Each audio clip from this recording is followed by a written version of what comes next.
episode of Women's Public Leadership Network's podcast series, Tips from the Trail, where we explore the path to political office from the decision to run to election day. This program features women leaders who are working in or around politics or run for office, sharing their best tips and tricks for success. I am your host, Larissa Martinez, founder and president of WPLN, a nonpartisan nonprofit organization working to educate, organize, and inspire center-right women to seek public office at all levels across the U.S. Joining us today is Danielle Bradley, who brings a wealth of political experience to the show.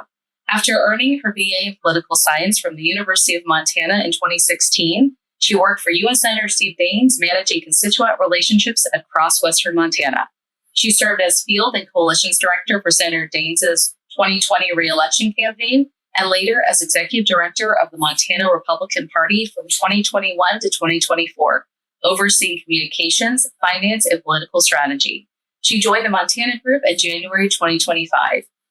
In May, Danielle led a training on fundraising and political strategy at our very first Lead in Style at Kalispell, Montana. Thank you, Danielle, for agreeing to share your insights with the broader WPLN audience on this podcast. Danielle, we're so excited to have you join us today. You're coming in from Montana, is that right? I am, yep, in Western Montana. The most beautiful part of the state, in my opinion. It is gorgeous. I feel like I was just out there a couple of months ago, and my team can tell you that I was so excited by the number of lilacs I saw. They're my most favorite, and so I was so excited to see all of those, along with obviously the mountains and everything else is so pretty. We just actually got done picking some huckleberries this weekend. We're on like the very end of the season, I feel like. Wow. But we're able to get a few, which was really special. So That's so fun. That's so fun. Today we're going to be talking about fundraising, which I'm so excited about because I feel like it's an area that so many of our women get really intimidated by or overwhelmed by the thought of fundraising. And so I think today, if we could just spend some time kind of picking your brain as an operative, someone that's been in the space for a very long time and has worked on a number of different campaigns on just, how to even get started, developing a strategy, some of your best tips, and really making sure that we meet those goals, because I think without that, your campaign can't run. You have to be able to pay. You have to be able to do some things. So money is really important. So to kick us off with that, what do you think is kind of the best starting point for a candidate when it comes to building their fundraising strategy? Yeah, so there's definitely a few things. You're so right. Fundraising can be awkward, right? Sometimes it's not very comfortable to ask people for money. And I even know some candidates who have run several times, and it's still perhaps one of their least favorite things that they have to do is solicit contributions. So, I think for a first-time candidate especially, it's important to look at where you're running. What seat are you running for? What type of funds are typically required for that type of race? For example, I was thinking about this morning. The cost of a, state house or state senate race in Montana is going to be drastically different than a state house or state senate race in the state of Florida, for example. So it's important to look at what seat you're running in. Is it local? Is it federal? And then also looking at the makeup of your district, right? So, where does it lean politically? Is the district going to be in your favor ultimately? Are you going to have to work really hard to raise money because it is a competitive district? And also, are you running against an incumbent, or are you running against someone who also is running for the first time? Those are a lot of really important things that you should factor in when you are looking at your race, because that, I think, will determine how much money you should expect to raise and to spend when you are running for office. So, I also think one thing that's important too is, when you are going to build out some sort of budget, put it in writing. In addition to filing your paperwork, making sure that you understand all of the laws and the compliance rules, because we all know that there's a lot of those, and those are really critical to follow, and they can be overwhelming. But making sure that you put your fundraising plan in writing is really helpful, whether that be a weekly goal or a monthly goal. It will help you lay out what it's going to take to win, and it's also going to help you hit your targets. Yeah. And just a little plug, WPLN does have budget templates available on its website for downloading. So just for those out there that are interested and need some help on where to start. But I think to your point, it's so important to recognize what is actually needed, because I feel like so many folks come at this thinking they need everything, and not every campaign is going to need everything. You don't need necessarily to have a full team of 5 paid staffers if you're running for, let's say, city council in a smaller city, right? I mean, you may need like one person to help you as a driver and a volunteer, but like there's going to be different costs associated. And to your point, getting really clear on what those are, and then also the timeline. And I think that's something too. How far out do you think you should start planning kind of that timeline for fundraising? Well, for example, there is a race that I'm currently working on right now, and just given the competitiveness of it, we started really early. So by announcing a candidacy early, that also allows you to fundraise early on, right? I know that for Montana, our state legislative candidates, they aren't able to actually file with the Secretary of State until this coming January of the election year. But I do think that depending on the competitiveness, again, sometimes it's better to announce early, because there could be, a lot of eyes on your race, and a real opportunity for you to be able to raise some funds going into that election year. So you're in a really good position, before you even really have to get things moving. Yep. One of the things too that I think when women especially feel like they have to make this ask to donors to give to them, that there is this, misconception, for lack of a better term, that you're somehow asking people to give money to like you directly, but it's not. It's an investment, right? Like it's an investment in your leadership and your vision for your community, for the future, and people are investing in you for that. So, when it comes to building relationships, I think that that's a critical piece, especially for women candidates, to feel like they can have a little bit more ownership of this space and not feel so intimidated, is building relationships with their constituents and donors. So it doesn't feel like it's just a transactional, give me funds. Thank you so much. So what are some tips you have to start developing some of those relationships and making sure that they are sustainable for the long term? Well, I think that if you're going to run for office, your friends and family, they're going to want to see you succeed. So starting there, right, you could have a friend or a family member who would be willing to host an event for you at their home. And then perhaps get a few of their friends to also want to host an event with them at their home. One of the things that I like to do when I'm doing events is, if you have a host, building co-hosts off of that, because that allows you to get multiple people at the table. They can extend the invitation to their networks, and then that will eventually help you build out your list of donors, because they're getting people there who can meet you and who can understand the platform that you're running on and where you at on various issues. And then you can invite those people again to a future event, or keep them in the loop on how your campaign's going. Sometimes it's nice to send out an update. This is the state of the race. This is where I'm at financially. Keeping your donors in the loop so they feel like they are a part of your race, and that they kind of have that inside track as to how things are going. Like you said, they're investing in you. They're investing in your candidacy, and having that relationship and allowing them to have that access will encourage them to keep contributing. Or, if they can't give you more financial means, spread the word, right? It goes back to friends, family, invitations. Perhaps they'd be willing to host an event at their home if they think that you're working really hard. So those are definitely a few ways to, I think, build out your donor list, start to develop those relationships, and even, identify prospects. Because a lot of times, right, if you're a first-time candidate, you're probably thinking, where do I start? And being able to identify those prospects, whether you're, affiliated with them perhaps in like a community organization, or, they own a business, and you look at, where have they donated to candidates in the past? Is that something that they even do? That can really open up floodgates to a lot of other opportunities. Where would one go to find that information? to look at if they've given politically. Yeah, especially if they don't have, let's say, a paid fundraiser or someone that is like on their team that has access to some of those databases, just to do some of this research on their own, where would you suggest kind of looking for some of that information? Oh, yeah. So if you go to the FEC website, you can look at individual contributions, and that will show you the person and, which candidates or PACs or organizations that they've given to.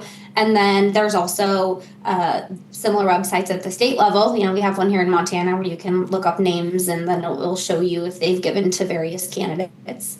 So you could even, do that if you're running in a local House district, right? Did they give to the person that you're trying to replace? Were they running as a Republican or a Democrat? Or, even if it's a nonpartisan race, it's still helpful to know that information. For sure. And I think, too, those resources are helpful to give candidates insight into how much previous office holders have raised and how much they've spent on their campaign. That can also help provide a little bit of a baseline when it comes to fundraising goals, I would say. Do you think? I mean, obviously factors differ here and there, but at least it's something. Absolutely. Yeah. It could be awkward if you ended up calling someone and asking them for $2,500 and they've maybe, given like $5 or $10 to somebody in the past, or even the opposite, right? Perhaps someone has the financial means to give more to you. And if you ask them for less, you could be, missing out on a really good contribution. So those are all things to consider. I also think back to the point about fundraising and making those connections through family, friends who are willing to help you out to get you started. One thing that I really like when you are trying to build those relationships is having an event that you can invite someone to. So say perhaps they've never given to your campaign, or, maybe even in the past at all, but you can say, hey, I'm hosting or I'm having a fundraiser at so-and-so's home, the cost is this much per person. I'd love for you to join. So then there's an incentive for them to come and contribute and also be able to spend some time with you and, hear about what you're, running on and what you're running for. For sure. So for some of these other methods out there, what else have you seen be effective? Obviously, you just mentioned events, which could be both a fundraiser or like a meet and greet where there's a suggested donation, which I think is kind of the first entry that some people feel more comfortable doing before they have like an actual monetary requirement to attend. But what other things have you seen be successful, especially in today's world with digital and texting and all these other pieces that I think people sometimes feel like they have to do it all? Yeah, I would say that digital is definitely an affordable option. You can send text messages or emails for relatively cheap.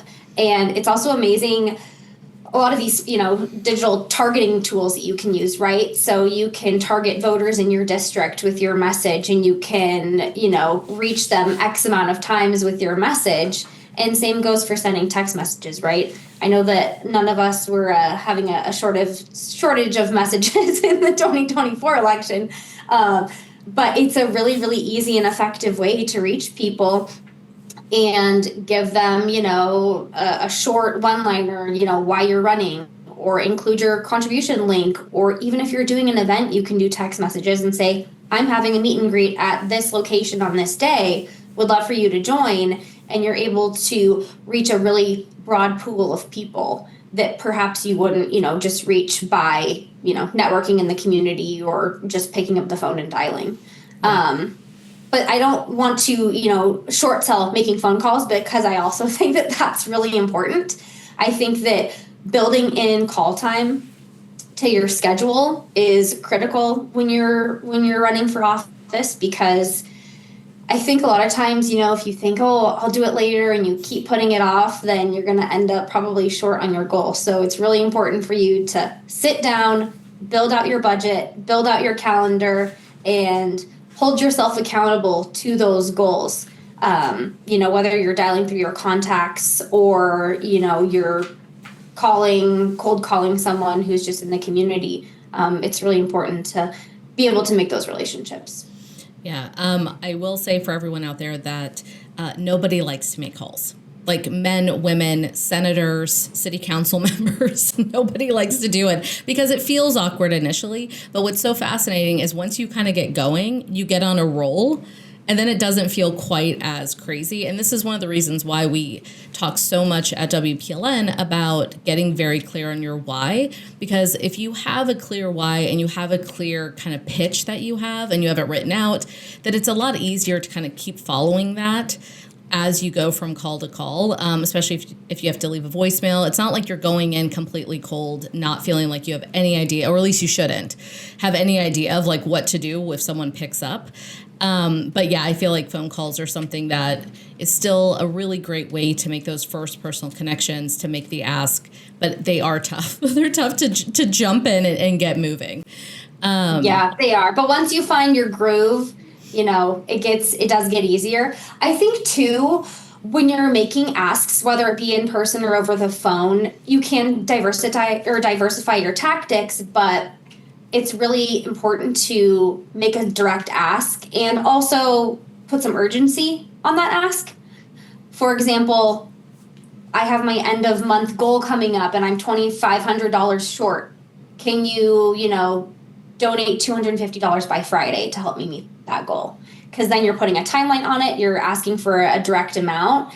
And then if that person makes that pledge, you can keep an eye out for that to come through, or perhaps follow up with them on Thursday and say, hey, I know that we talked on Monday and you said that you donate that $250 to my campaign. Is there any chance you could get that in before my deadline tomorrow? So using some of those tools, I think, is really helpful, because then people know, what you need to succeed. Yeah. Well, and I think the follow-up is the piece that I'd like to come back to here, because that is such a critical part of all of this. Phone calls, I think, is the most obvious place for the follow-up, just because, to your point, you have to be keeping notes on what someone says. And if you're not in a place where you can do that, then you should be with somebody that can, right? Somebody that can sit there with you, and when you hang up the phone, you're like, hey, they just said X, Y, and Z, especially some like personal details. They said they would commit to this, or they've pledged this, so that you do have a way to follow up with them.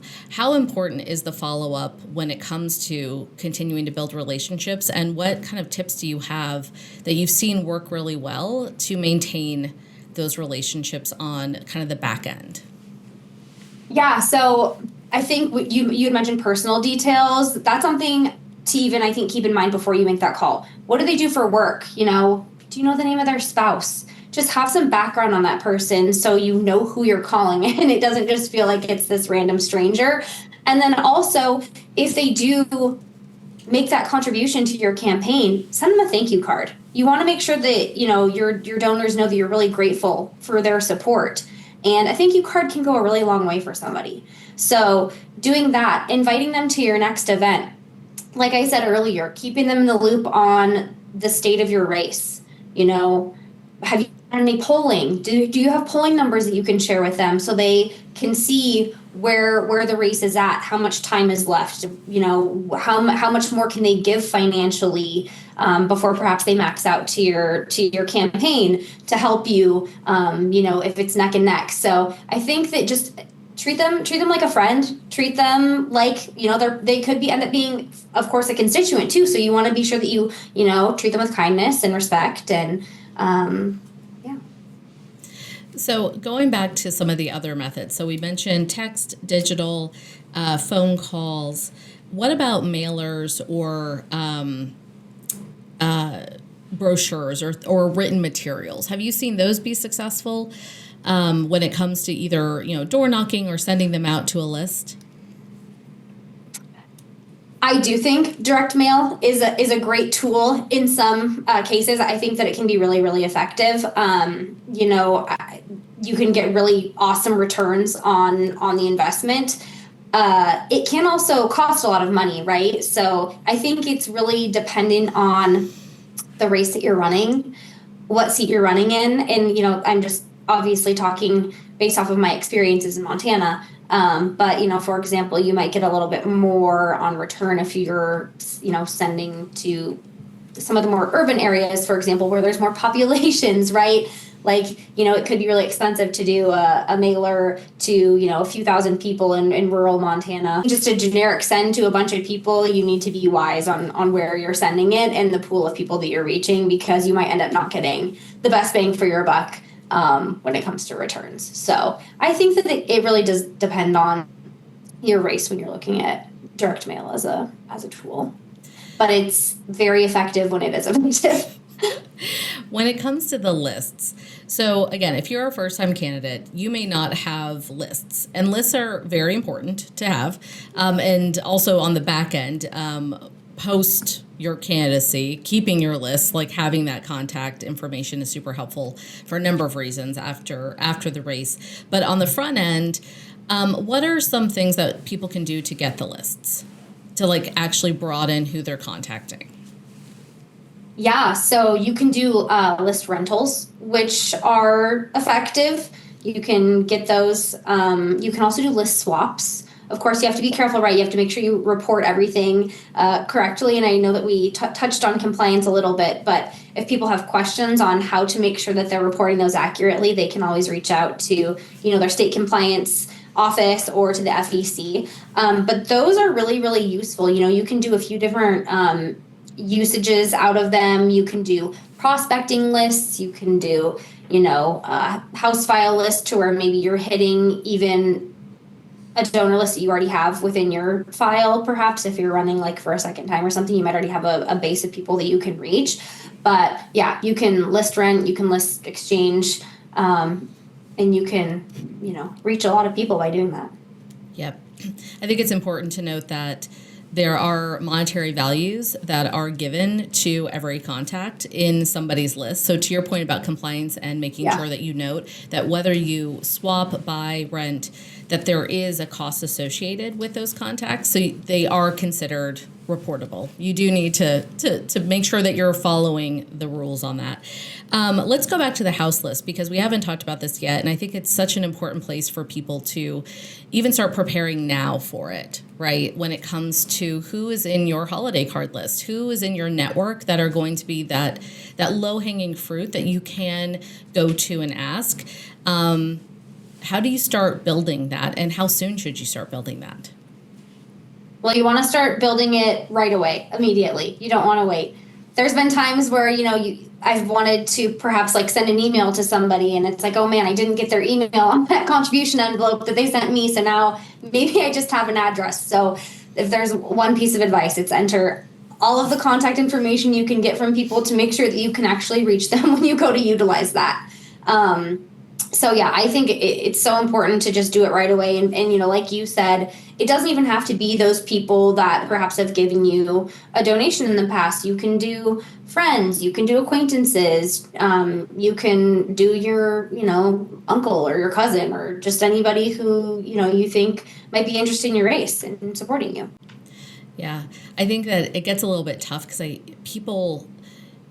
the expectation game, I think, can be a little bit tricky when it comes to your house list, right? We build it out for candidates that, include everyone from their kids' soccer team moms to PTAs to the different professional associations they're in. I mean, there's so many different ways that you can grab people and bring them in. And I think sometimes candidates feel like, oh, well, those will be the easy ones that will be, will give to me immediately. And it's not to say that they won't. But I do think that making sure that you're setting realistic expectations about the amount that you're asking for, what you think people will actually be willing to invest in you, because it is asking a lot for someone to give to you, and it can be a little bit awkward. So what kind of tips do you have on like how you approach the house list, the personal side of it? Right. So yeah, that's definitely goes back to my point of knowing your donors, right? Knowing their means that they could contribute.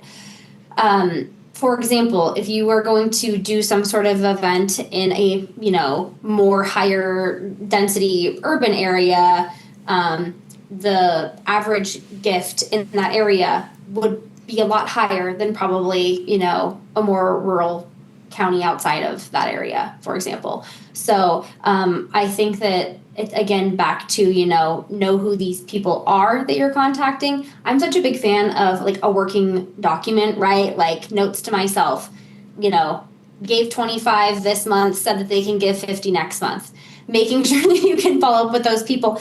And even too, if you're going to do like a meet and greet in a little area that doesn't even have like a attendee fee or something, if you go there and you have, 10 people who all show up with $25, I mean, you're leaving there with more than you came with. So all of those relationships are really important. Yep. And also I think too, the in-kind, right? I mean, how often have you seen on the trail people that are able to, open either their home or their business or something of that nature to help a candidate? Oh yeah, that is so incredibly helpful, especially someone who like works on the campaign side. If we have someone who's willing to host an event where we can show up and they've already provided, beverages and snacks, that is such a relief to me, because that can be a lot of work.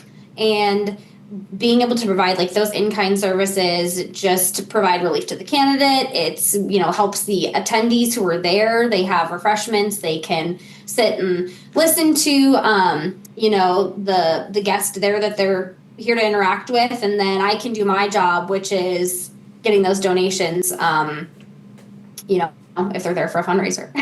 Yeah. So I wanted to talk a little bit, just focusing on your experience in Montana when it comes to both rural and urban areas and kind of the difference in strategy required for both of those. What are some of the strategies that you've seen be successful when it comes to kind of diversifying donor bases when you're dealing with like really, especially geographically diverse districts? So this is an interesting fact for you, but back in 2012, Republicans only held one statewide seat in the entire state of Montana. And now you fast forward to today, and Republicans hold every single statewide seat in Montana, which is a pretty huge and historic achievement for the party. One of the ways that they were able to go about doing that, and this is, just huge credit to my former boss, Don Kaltschmidt, who was the former chair of the party, is when he got elected, he said, I want to run this like a business. We're going to raise money, we're going to invest in our candidates, and we're going to win. And that's exactly what he did. We really just started to be consistent with doing various events. And we were really lucky. We had a lot of support from, our senator and our governor even, who were able to, be guests at our fundraisers and, promote supporting the party, which was so incredibly helpful because, they had a lot of credibility with Montanans. And we were able to go to various, cities throughout the state and put on different fundraisers. And there was just so much momentum that was driving through the election that people would keep showing up. And that was really huge and helpful.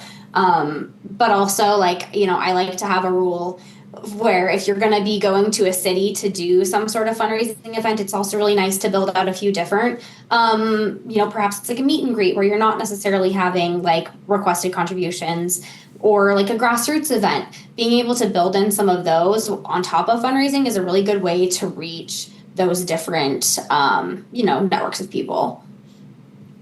Yeah, for sure.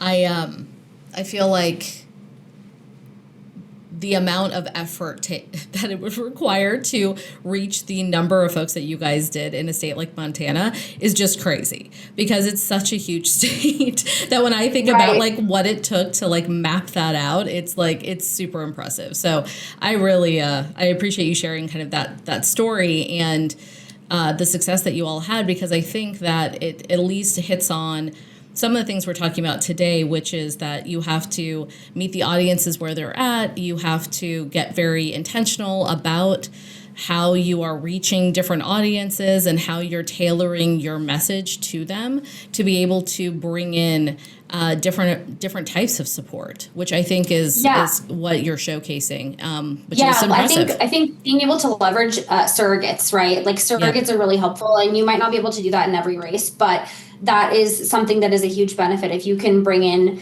people who can, stump for you and make that pitch, That's a really good way to, especially if you're in a big state, reach all the corners, right? Yeah. Yeah. Well, and it amplifies, right? Like, because you're only one person as the candidate, you can only be doing so many things and being so many places, right? And you have to marry your campaign strategy with both fundraising and grassroots and communications. I mean, there's so many different pieces of it that you want to make sure you're maximizing where you can.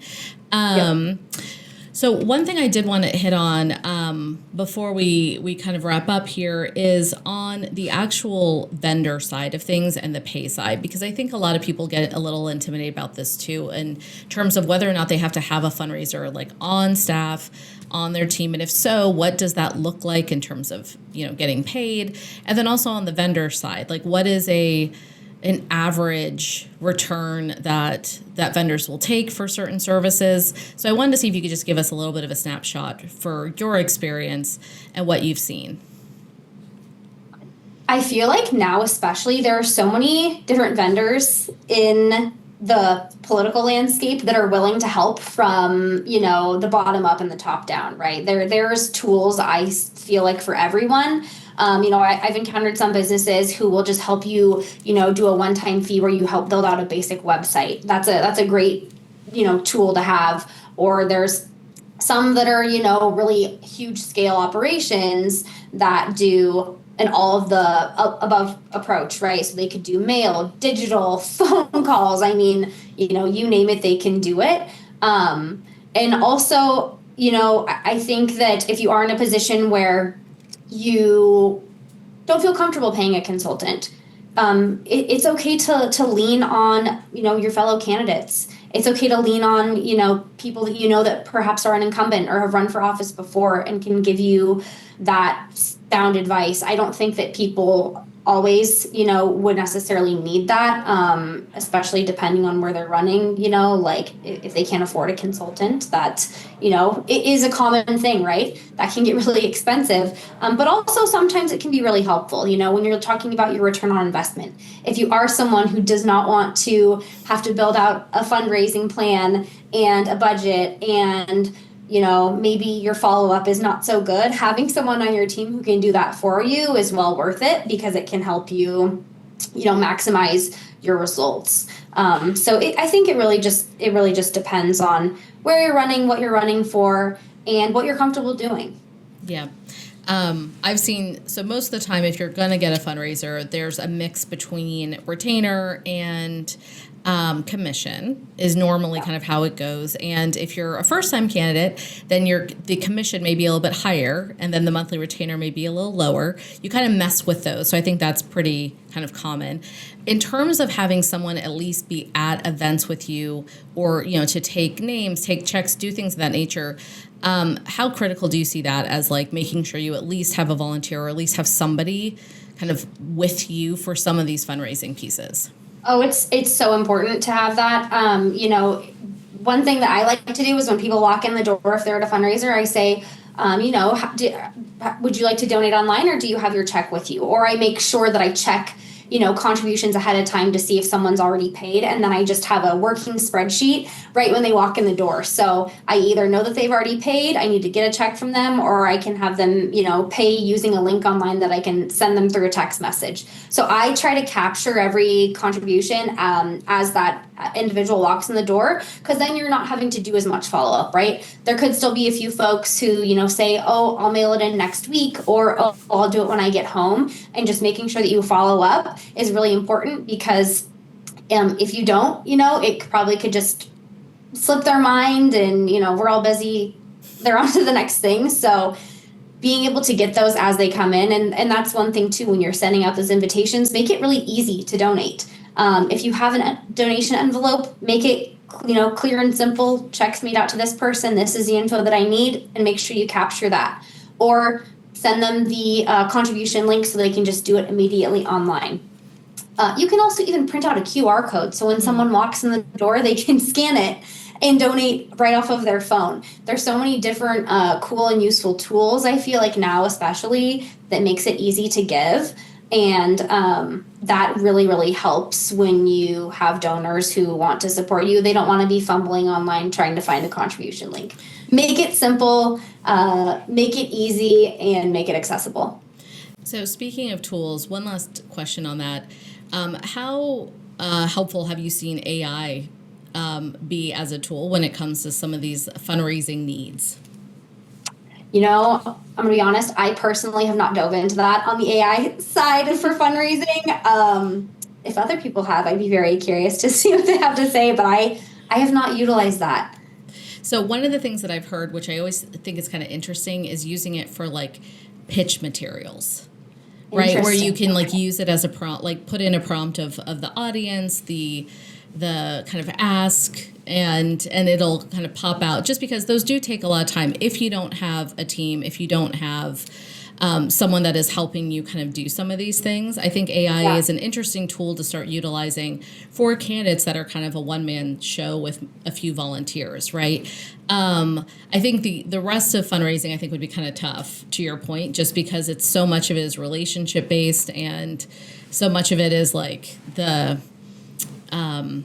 events and the in-person and all of those pieces. But yeah, I'm kind of curious to see how people are using AI for some of these. Yeah, I would bet for sure, like pitching materials, or even maybe like crafting some of, if they're doing digital email sends, that type of thing, utilizing that. Yeah, that's interesting. That's not something that I've used, but I'm sure that it will play a large part in the elections moving forward. I was going to say, Danielle, when you do start doing that, I hope you come back and tell us how effective you found it, if you liked it. So one thing we like to kind of end with is, do you have any books, podcasts, or newsletters, anything that you typically follow that you would recommend others on that are listening to tune into? Okay, so there is a book that I read years ago that was recommended by a former boss, and it's called Raving Fans.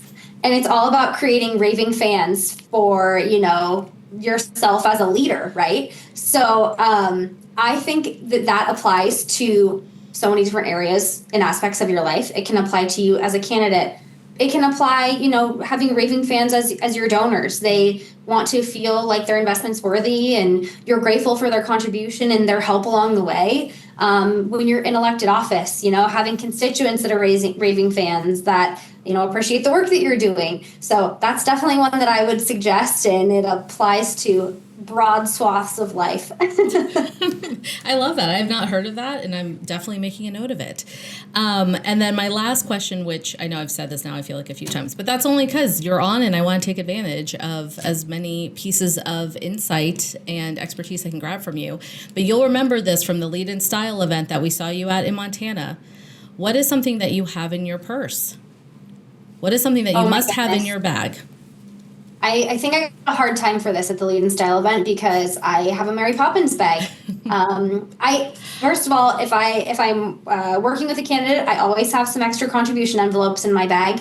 I make sure to keep those on hand in the event you meet somebody who's willing to donate. So that's important. I always have a hairbrush, some gum, and chapstick in my wallet. I would say those are some of my top ones. I love it. Very on brand for fundraising. Well, thank you so much for joining us. We are so excited to have you on. And for those that are looking to find Danielle, you will find her in Montana running around doing a lot of different races of all different sizes and shapes. And we appreciate you coming in and taking some time to do this. Thank you for having me. Thank you, Danielle, for taking the time to share these valuable insights on fundraising and strategy with our audience. We are grateful for your support of WPLN. WPLN is a national nonprofit working to educate, organize, and inspire center-right women to seek public office at every level across the U.S. and be effective leaders. Thank you for joining us for this month's Tips from the Trail. Find us on Spotify, YouTube, or Apple Podcasts for future episodes, and be sure to rate this show. Happy trails!